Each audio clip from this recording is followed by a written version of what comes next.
single adult fares will be capped at £2 next month, which is hopefully going to help save the money as we're in this cost of living crisis. Well, earlier today, BBC CWR's Vic Manette spoke to Norman Baker from the campaign for better transport. He says while cheaper fares should be welcomed, more needs to be done to improve the quality of buses across the country. It's a chicken and egg, actually, because you want to get people on buses, and getting cheaper fares is one way of doing so, but you have to be able to get the buses there to get onto in the first place. And the trouble is that if you don't have enough passengers, you can't justify the buses, and if you don't have the buses, you can't get the passengers.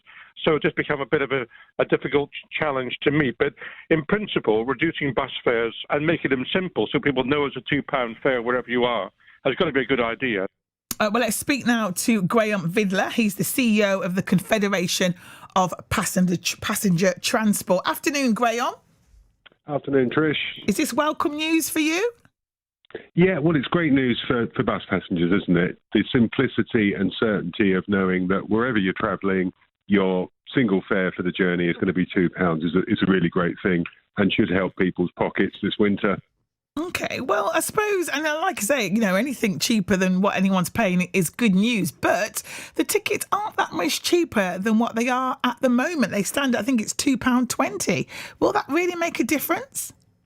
Well, it depends where you are in the area. If you're in Coventry, for example, then you're absolutely right. You're not paying much more than £2 at the moment. And if you're on a return ticket, you're paying £4 for two journeys. So the good news, if you live in Coventry, is you can already benefit from really low, good value bus fares.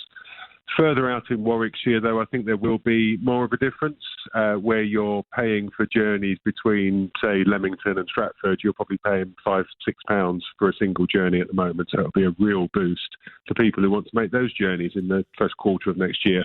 The number of people taking the bus, though, Graham, as I'm sure you know, is still way below pre-COVID levels. Why do you think this is? Well, it's an odd one, Trish, because among people who have to pay their fares, recovery has actually been pretty good. It's about 90% of the levels it was before the pandemic.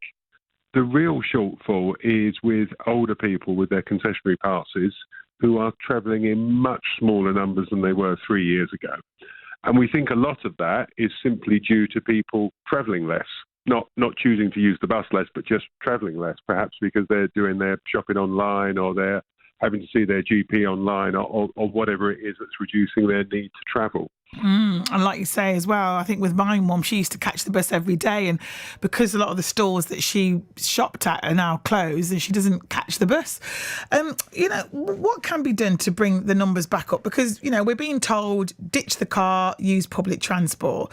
How are you going to get people like me who are lucky enough to have a car, and I know I'm privileged to be able to have a car, how are you going to get me on a bus? So what we have to do with people like you, Trish, is to tempt you out of your car for the odd journey. Not for every journey. No one's asking you to give up your car. That would be a daft thing to ask, I think. But we have to make the bus sufficiently attractive for you to choose it for, your odd shopping journeys or going to see your friends or going to the cinema or whatever it may be. This fare initiative is part of that, and it's a really helpful start in the first 3 months of next year, I think. The other things we need to do are make sure that buses are there when people need them so that we run as large a network as we possibly can, and that buses are as quick as they can be and have reliable journey times. And that means giving them a bit more space on roads in congested towns and cities so they can go a little bit more quickly than they do at present. I think if you've got those things in place, a good value fare, a bus network that goes where people want it to go, and journey times which are faster and more reliable, lots of people will see the benefit of travelling by bus for some of their journeys. Claire in Camden's been in touch, Graham, and she says often the buses are dirty and there is no facility to sanitise your hands. Even though COVID is largely gone, it is coming back and everyone I know is ill. So why can't the buses adapt to that and have sanitisation areas on the bus and indeed clean up their act?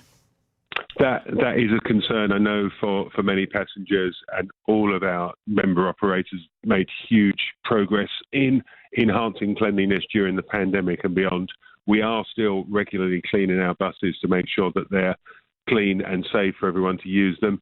But if any of your listeners have any particular concerns, please do raise them with the bus company concerned, and they will take them very seriously and act on them, I can assure you. Tracy says, I'm looking to use the bus more, but it's such a complicated system. Why can't we just put our coins in the bus rather than having to get tickets? Well, almost every bus now you can pay for by contactless. So any of your listeners who've got a contactless credit or debit card, that's the easiest way to pay in almost all cases, rather than having to buy tickets in advance. Okay, and great that you're answering these questions, Graham, because you weren't brought on to answer them, but we're getting quite a bit of response. Stuart in Westwood Heath, hi Stuart, says the quality and reliability of buses needs to improve. Yep, I think we absolutely agree that there are issues about reliability. There's two big things really that are challenging the reliability of bus services at the moment. One of them is we're slightly short of drivers. We haven't got as many drivers as we'd like. We're doing everything we can to bring more drivers in, but until we fix that, working with the government and working with local councils, there will be occasions when bouts of sickness in a depot mean that we can't run all of the services that we promised to run. And we know that's really disappointing for customers.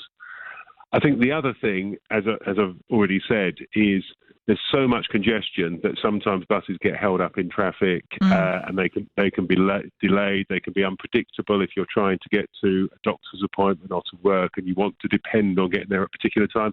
We know that's really frustrating. And so that's why it's really important that we continue to work with councils in Coventry and elsewhere to make sure that buses have appropriate priority on congested roads.